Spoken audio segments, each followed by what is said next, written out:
loppuun asti siellä. Baarissa. Niin, siinä vaiheessa kun ne siirtyi sinne pelaajien sviittiin. Joo. En lähtenyt siihen keimeihin. Mutta olimme tyttöjen kanssa Bordeammissa. No hyvä. Kiekkoispoa naisten kanssa. Siellä istuttiin Teemu, kun naamakulla oli virnessä.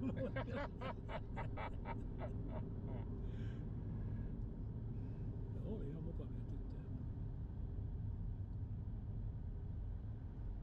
Mä kysyin heti, kun menin sinne, että onks lissukka täällä? No ei oo tässä mitään. Sepä harmi.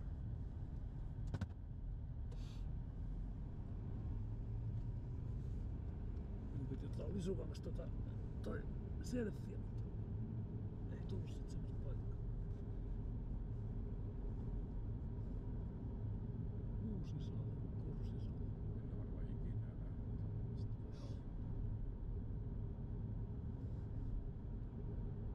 Se melkein ajaa keskustan kautta pois Tauttiperän reitti. Sitten mentiin vielä Höyrysalaan, sieltä oli pariskunta, mä kuulin ja muija, ja sitten rupesi puhumaan keskenään, että se muija, kun hän oli Miss Suomen kisoissa toisen. Oho. On sitten varmaan 10 vuotta, niin kuin olikin aikaa siinä. Joo. Kuitenkin, niin saatiin selvittää, niin kyllä se oli varmaan sen, mä muistin mikä se nimi on. Oli se vähän rupsaista.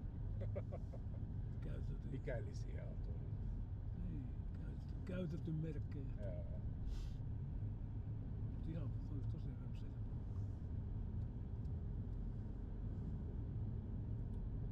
Katsotaan, jos kiinnostus keväällä lähtee työt häiritsevänä tai lopussa.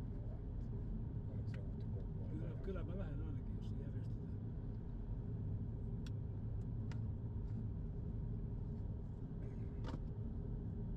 Eikä se mun ainakaan lähde kenenkään kanssa samaan koppiin.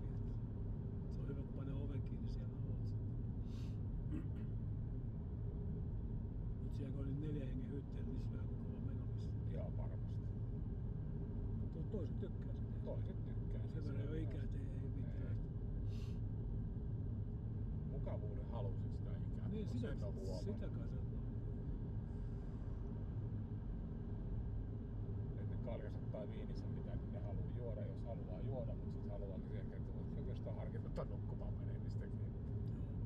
Ei halua huonoa oloa aamuksi missään tapauksessa. Niin. Joo, ei ollut. Se tilasin vielä se erikoisaamiaisen, mä menin sinne, niin siellä oli toi Minna ja mikä se yksi. Niin se, mä en tiedä sen, mikä Peikkoks on sen yksi nainen. Sellainen matala. Kyllä mä varmaan naamattu nyt hyvin. Peikoksi sanotaan, se on vähän semmonen Peikon tukkakin. Joo, ei se mitään. Sitten kun ne tarjosi champagnea siihen, että mä en ota, mä annoin jotain champagnea niin molempina aamuina. Ne oli tytöt oli tyytyväisiä. Musta ei oikein ole vielä oppinut siihen, että aloittaa päivän champagnea. Mut näille ei se nyt tiukkaakaan.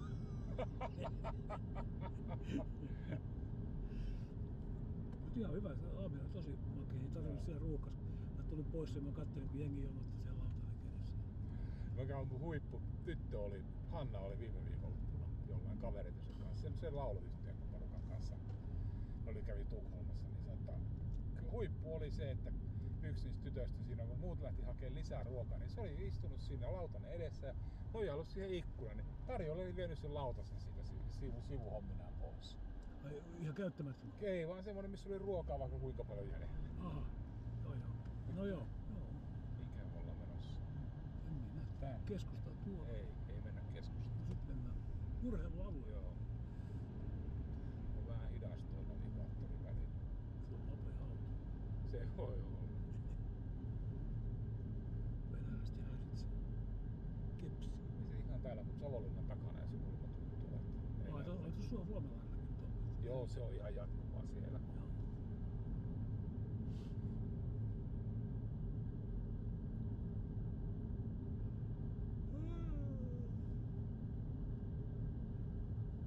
Kun on vielä siellä hitsaan kuuluu se baarikauppi, tai mikä siellä huoneen hytissä oli. Kuuluu siinä ruuat siihen? Ei, mä en ottanut sitä. Aha, niin siinä on, se oli valinnanvarainen, joo. Se on hirveä hintainen se buffetti nykyisin joo. Siinä on se 50 se maksaa. Joo, siinä on semmonen niin nakikiska tai semmonen mikä burgeripaikka. Mutta silloin hampurilainen, se oli hyvä hampurilainen. siihen sai, mitä siihen kuului kaikki, niin se oli pääsöin mennessä tulossa eikä muuta tarvitse. Oliko se joku jostain niin kuin Serenerillä kanssa oli vai Sinfonivan matkustus samanlaisia, niin siellä on niin 6 ravintolaa. Niin kannattaako sinne buffettiin lähteä jonottamaan? No mun mielestä ei. Mehän käytiin Pirkos nyt siellä Riikassa. Aha, joo. Niin mentiin syömään sinne vähän paremmalle puolelle. Joo. Ei mitään hätää ja eikä hinta.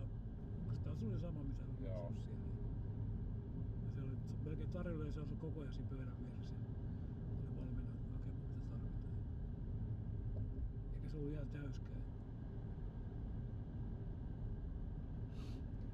Onko mä kertonut sinulle, että Riikassa ryöstettiin aseen? Joo, sä sanoit ei auta kun antaa lompakko. Mä aika mietin se hetken. Mulla oli se varalompakko mukana. No se on oli helvetin. neuvottu. Se on helvetin hyvä. Pulloina vanhoja kuitteja ja 1,10 latin seteli. Pitäis vaan olla semmonen rahatonava, mikä ei kelpaa siellä. Ja se olisi vielä parempi. Rupla tai joku. Saimaa. Joo, se on tuolla samassa paikassa. Tää näyttää jotenkin tutulta. Joo, tuolla se on se jäähalli. Siinä on ihan parkkipaikkoja. On, Täällä me ajettiin sulla bussilla ympäri jostain. Joo. Tuolla on vaikka kuinka helvetistä parkkipaikkoja jäljellä näkyy. Joo, ei tää mikään yleisöryntäys ainakaan vielä. Ei, ja kyllä mä nyt vaan oon niin epäluuloinen ihminen, että se on tuolla se Esko-areena tuolla takana. Niin on. Kato Vihdin hiekka menee sinne.